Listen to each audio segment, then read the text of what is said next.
I received a call on my smartphone saying that my daughter had collapsed. I hurriedly caught a taxi and headed to the hospital, but my daughter had already passed away. Why? Tears overflowed, and a deeper sense of regret than sadness welled up. The doctor said it was a heart attack. My son-in-law Colton said in a calm tone. The 3 granddaughters who had come with him were crying loudly. It was no wonder they were crying and grieving over the sudden event. They were still in their sensitive teenage years. I couldn't help but hold the 3 of them tightly. Then, my daughter's funeral was held. Her boss and colleagues from work came to mourn her untimely death. However, that night, Colton said something shocking. I'm going to remarry the president's daughter. The kids are a nuisance. You take care of them, old woman. Unbelievably, he boldly declared that he was abandoning his family. And true to his word, he disappeared after the funeral. When I tried to contact him, the phone wouldn't connect.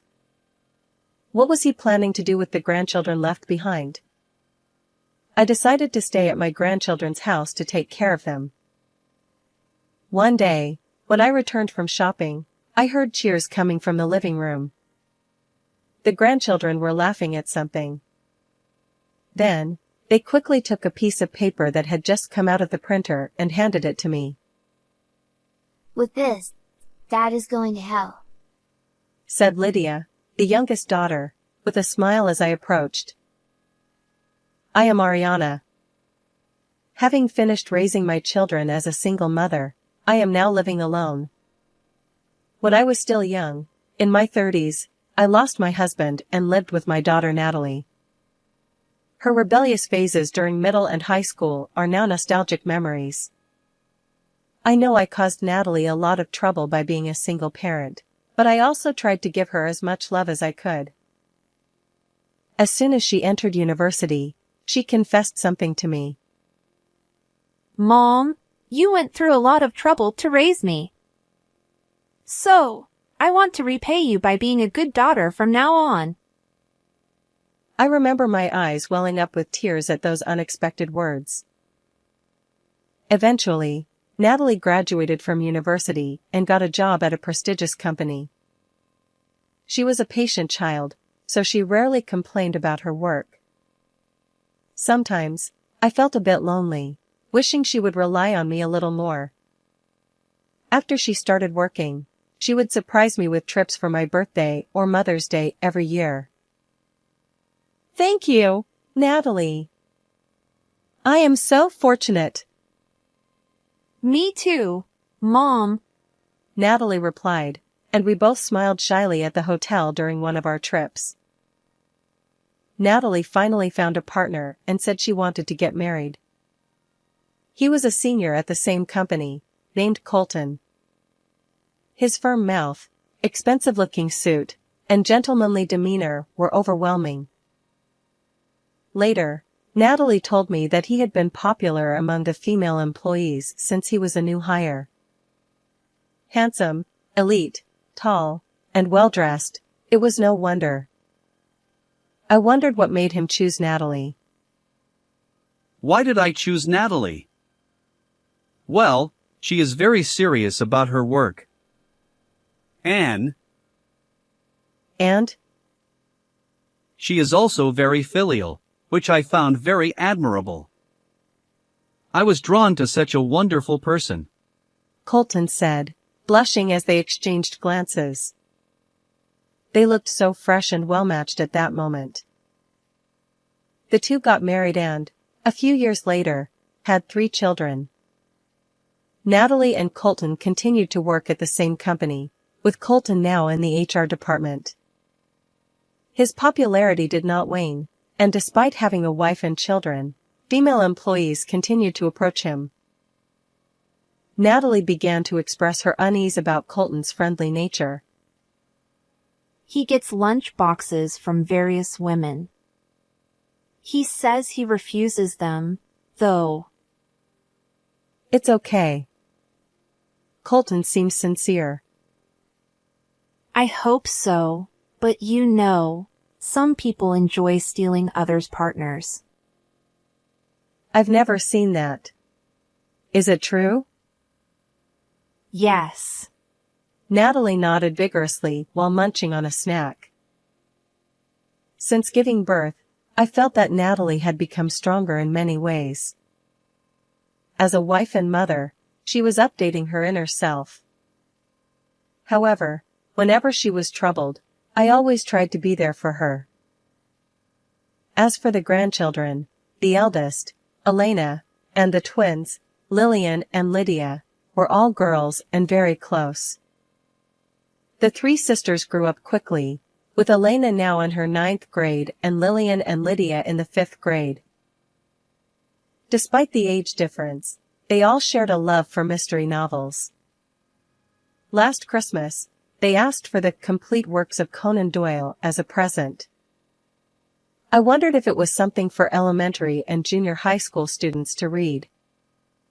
But they all laughed and said, "We're mystery geeks." Their room is filled with mystery novels. I always see my grandchildren during the summer holidays when the three of them come to stay with me, and they are very attached to me. Grandma, let's go to the movies, said Elena. They're showing Agatha Christie, said Lillian. I want popcorn too, added Lydia.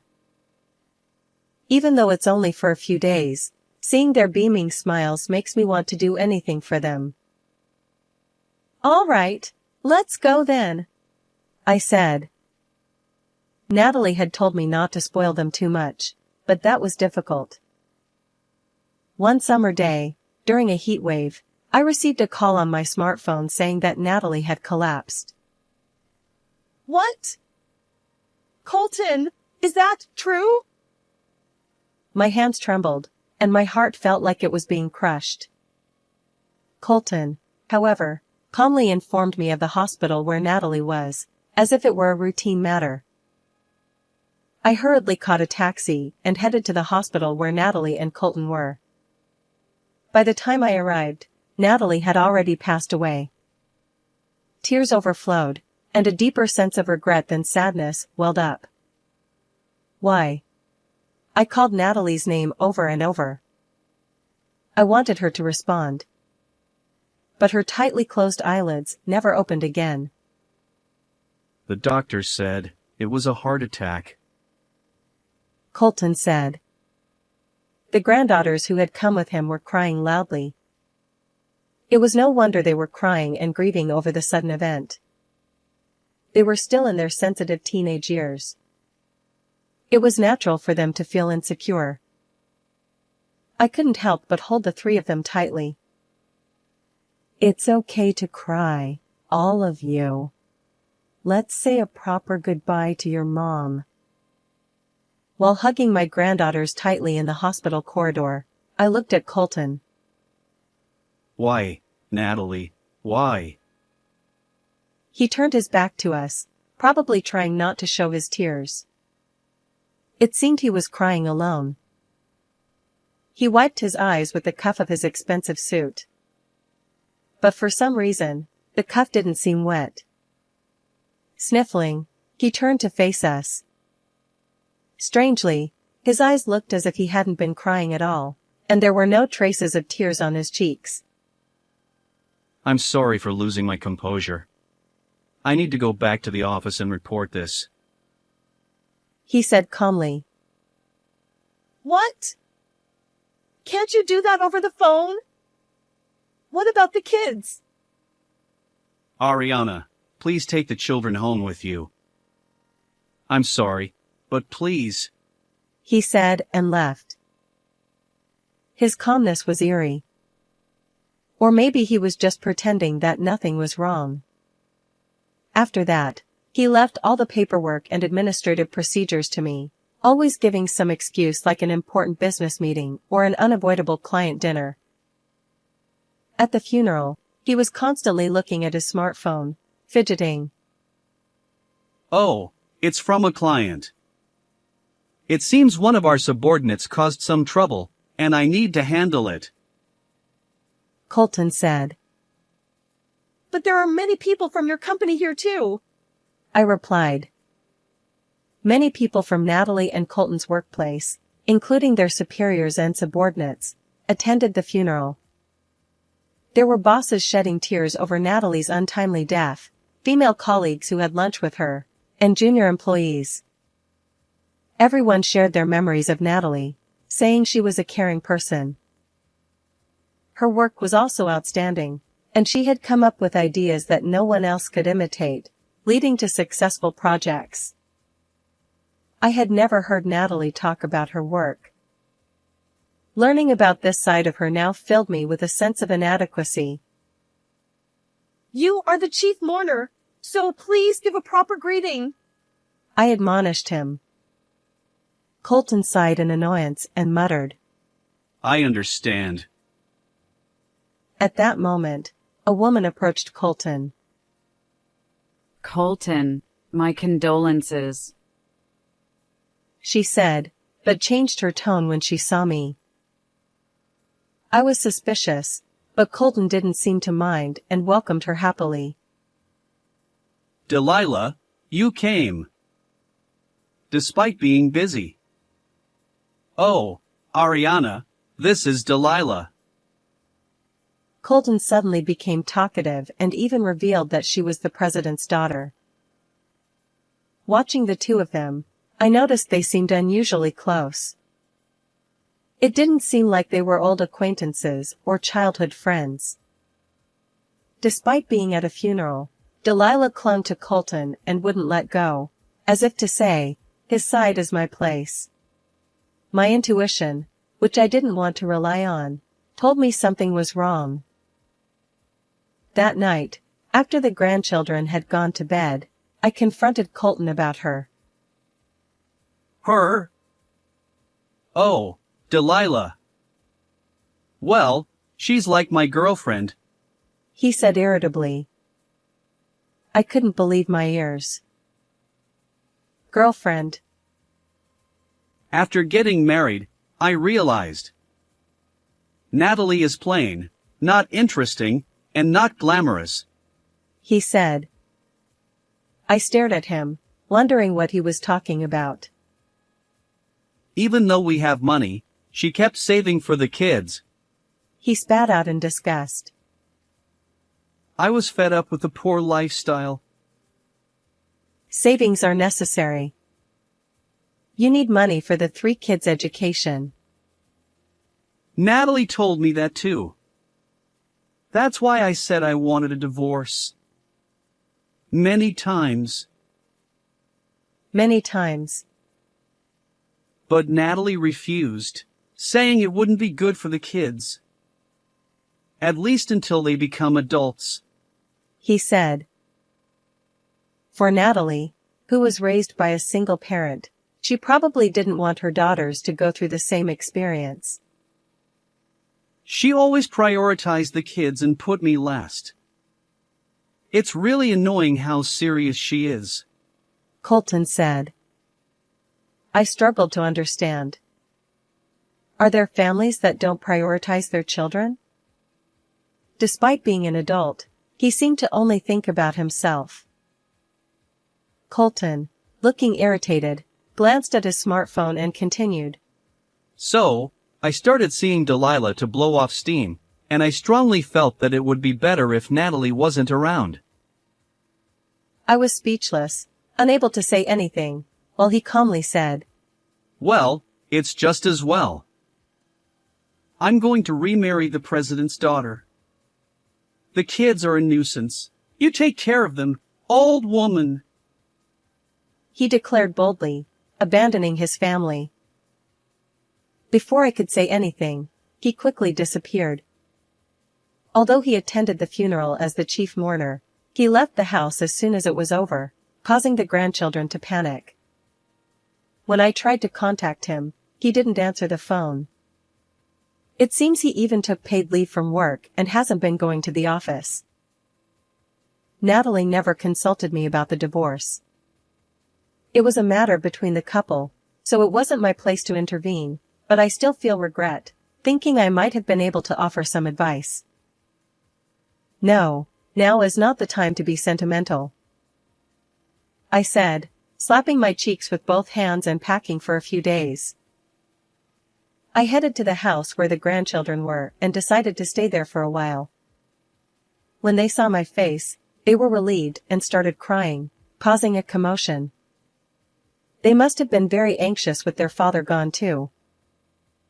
It's okay now, I'm here, I said, hugging the three of them tightly to calm them down before preparing dinner and doing the laundry. When I glanced at the calendar, I saw a date circled in red pen with the words "Summer Vacation Starts" written on it. It seems like it will start next week. Grandma, you came to our house this year, Lillian said, hugging my waist tightly. Her eyes were red from crying earlier. With an innocent expression, Lillian stared at me for a moment before pattering out of the living room. Elena and Lydia didn't say anything, but they seemed to be trying to cope with this reality. While spending time with them, I started sorting through Natalie's belongings. As I picked up each item, memories of Natalie flooded back. Why did my daughter, whom I raised with so much effort, have to leave so soon? God is unfair. Thinking of such thoughts, I picked up a diary. It had a combination lock, clearly different from the other items. Come to think of it, she mentioned something a few months ago, I recalled. Natalie had said, If anything happens to me, please look at the diary with the lock. She had also told me the combination, saying she would only share it with me. It was the sum of the birthdays of Natalie, Colton, Elena, Lillian, Lydia, and mine. The dial had 4 digits, with the left 2 digits being the month and the right 2 digits being the day. 2788. It's open. What could be written inside? A will, perhaps? Although I didn't really want to look, my curiosity got the better of me, and I slowly turned the pages. If you are reading this diary, it means I have already left this world. It began. I was startled by such words. Too much reading of novels. I composed myself and continued reading, only to find something unbelievable written inside. No way! This can't be true! The diary detailed the suspicions of Colton's infidelity and the process of gathering evidence. It also touched on the working conditions at her company. There were records showing unreported overtime and instances where she was denied permission to go to the hospital despite complaining of poor health. She had hidden the recording data of those times in another place. I found the recording data and decided to listen to it immediately. It contained a harsh voice berating Natalie when she asked to go to the hospital. I couldn't understand why she was treated so harshly. It seemed that Colton had ordered her transferred to this strict boss. Colton betrayed me and the children. He will pay for this, the diary concluded. Natalie had been preparing to demand compensation from Colton and his mistress with this evidence and to proceed with the divorce. I was surprised at how shrewd my daughter was. However, even though I found this, Natalie was no longer here. I threw away the diary and the recording data, thinking they were useless. The 3 sisters bravely continued going to school. I hoped they wouldn't overexert themselves.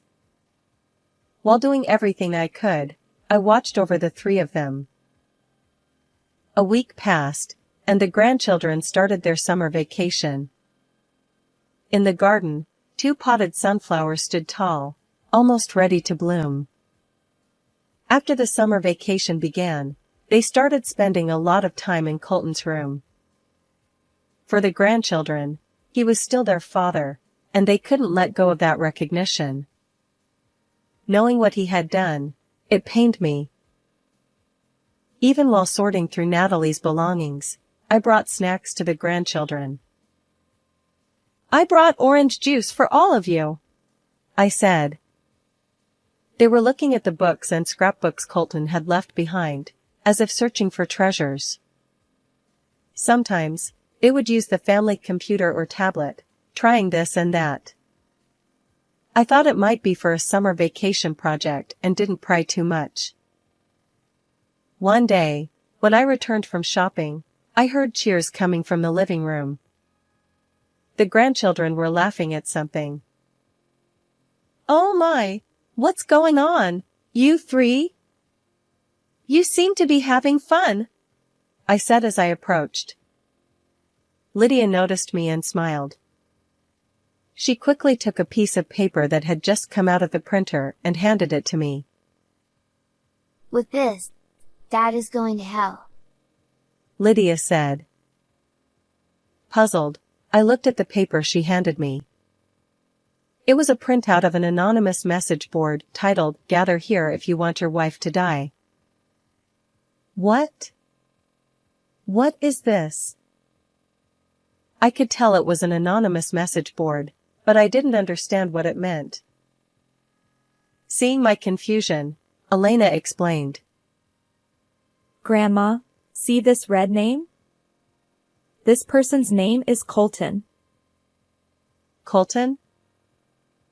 Yes. Comments posted from this internet connection are displayed in red.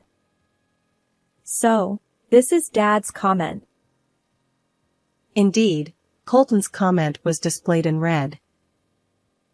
As I continued reading, it detailed how he had cornered Natalie.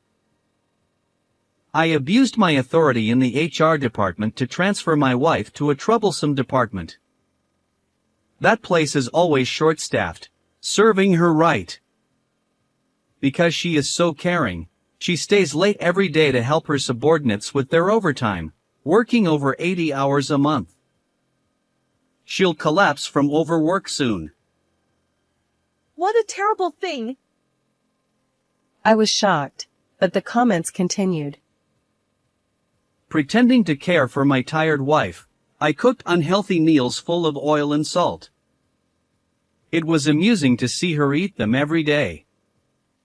She told me her health check results weren't good, but I won't let her go to the hospital or get a re-examination. Such malicious words were written in red. In response to Colton's posts, others replied with comments like "You're a monster" or "Keep it up," egging him on. It's hard to believe someone could methodically drive another person to such a state. I couldn't hide my shock that Colton, who seemed so personable, had done all this. The final post read, Finally, my wife is gone. She was taken to the hospital with a heart attack, and I met her mother there, pretending to be sad. Now I can get rid of her. How awful.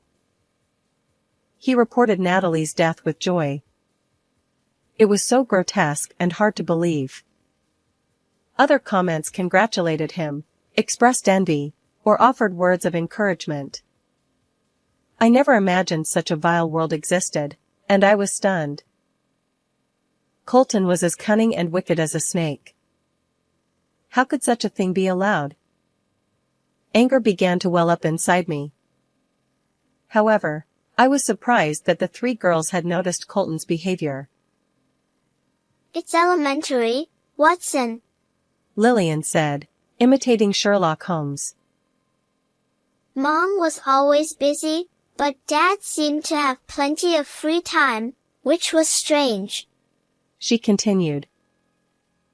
And Lydia added. when we argued with Dad, he said something. What did he say? He said, "Don't rely on Mom. She could be gone any day." Arguing with him suggested that Colton and the grandchildren didn't get along well. They must have been suspicious of his actions for some time. Since then, The three of them had been watching Colton closely. Colton frequently used the computer, looking up recipes and videos for dishes he normally wouldn't be interested in. The tablet's search history included terms like unhealthy food and salt content. They also knew about the mysterious woman in the photos on the tablet. They had seen him slightly smiling right after Natalie died and at the funeral. The final piece of evidence was his scrapbook. Articles about people collapsing from overwork were collected in it. Some were diagnosed with heart attacks. Elena said. So, the three of us thought Dad was the culprit. Lillian added. We've been looking for evidence since the summer vacation started. Lydia said. It seems the mystery-loving three sisters had sharper observational skills than Colton or I had imagined. But how did you manage to find this message board? I asked. Lillian proudly snorted. Besides the tablet's search history, we read books and restored the deleted history. Watson. Lydia said. Even though she's only in 5th grade, she managed to do that. If not, we wouldn't have this printout in our hands.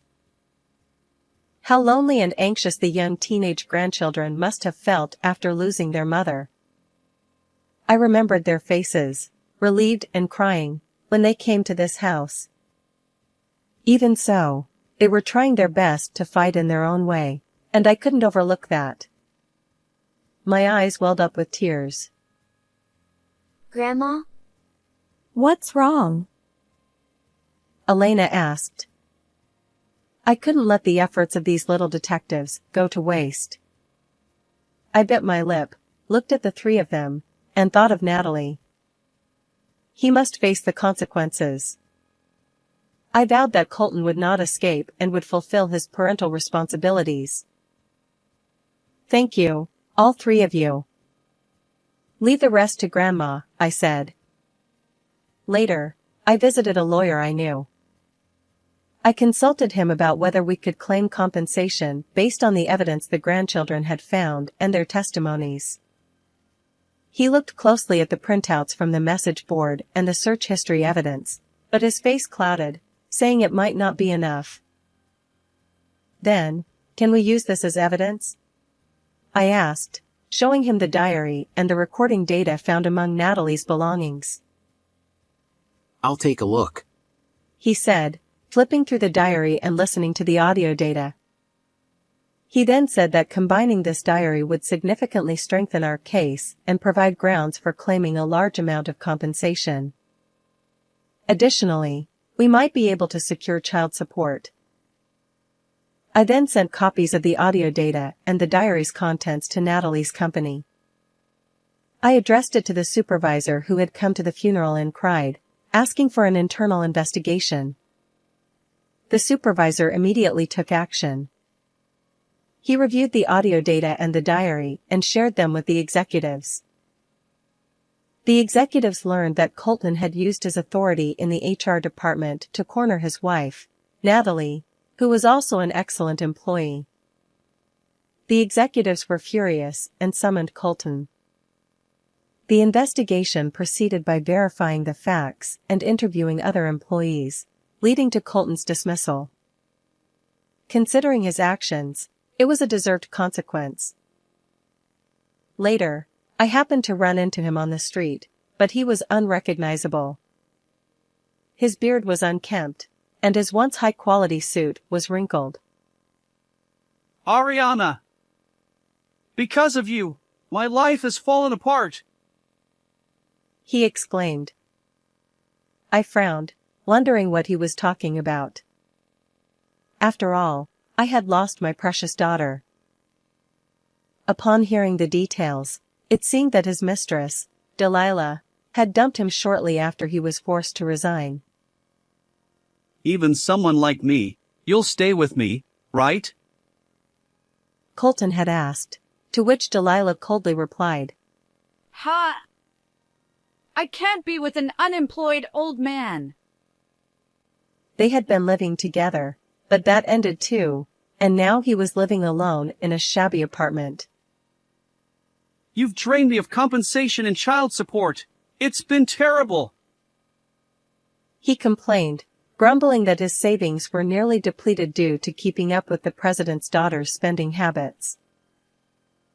I felt more anger than sadness. I wanted to chase after him and slap his face.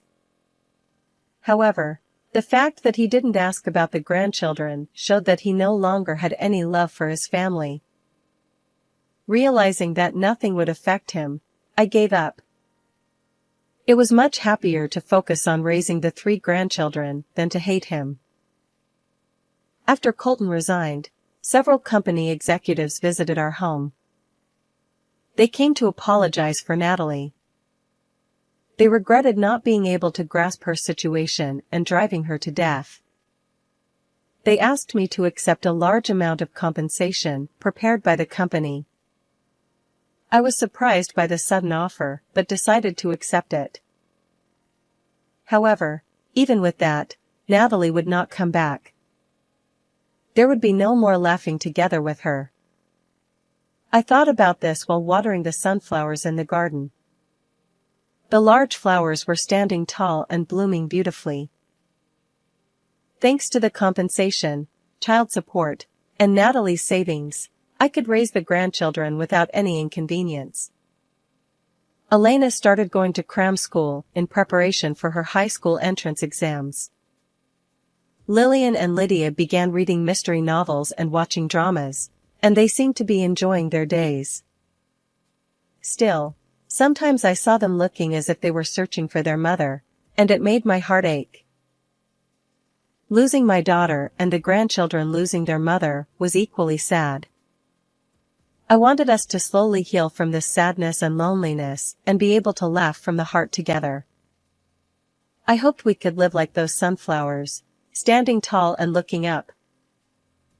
How did you like this story? Please don't forget to subscribe to the channel. See you in the next video.